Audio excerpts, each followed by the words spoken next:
Oh, hey Jets, Miss Cain here, and you're just in time for me to spill some black HERstory tea. Stay tuned.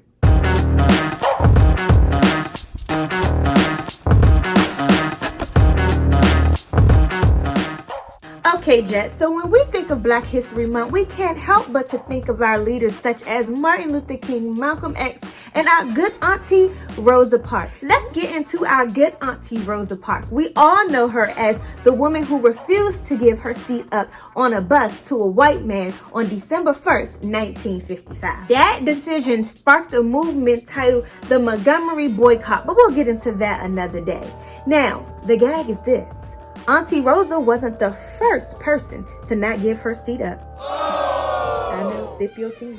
9 whole months before Auntie Rosa made that stand, another teenager, that's right, I said teenager, 15-year-old, made the same stand on March 2nd, 1955, in the same town. Her name was Claudette Colvin, and Claudette Colvin also decided not to give her seat up. She said, listen, I paid my fare, and this is my constitutional right to sit here. She also landed herself in jail. Now, you ain't hear it from me, but from my understanding, she wasn't really known or as famous in history like Auntie Rosa because she was a teenager.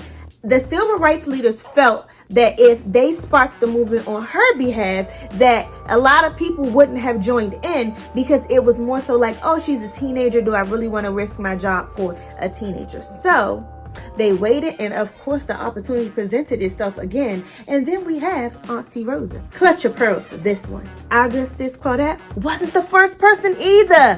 The first person and the mother of the several seats movement is the one and only Irene Morgan. Irene Morgan, a Maryland native like myself, decided not to give her seat up in July of 1944. This courageous decision also landed her in jail, but Irene took her case all the way up to the Supreme Court, where judges such as Thurgood Marshall voted that it was constitutionally wrong. This was the first major advancement in African American history. It sparked protests all around Virginia, where people were saying things like, don't give up your seat, sit anywhere.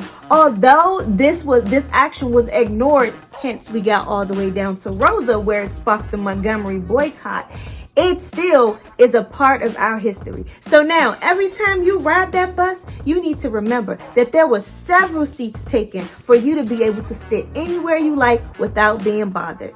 See you guys later. Bye.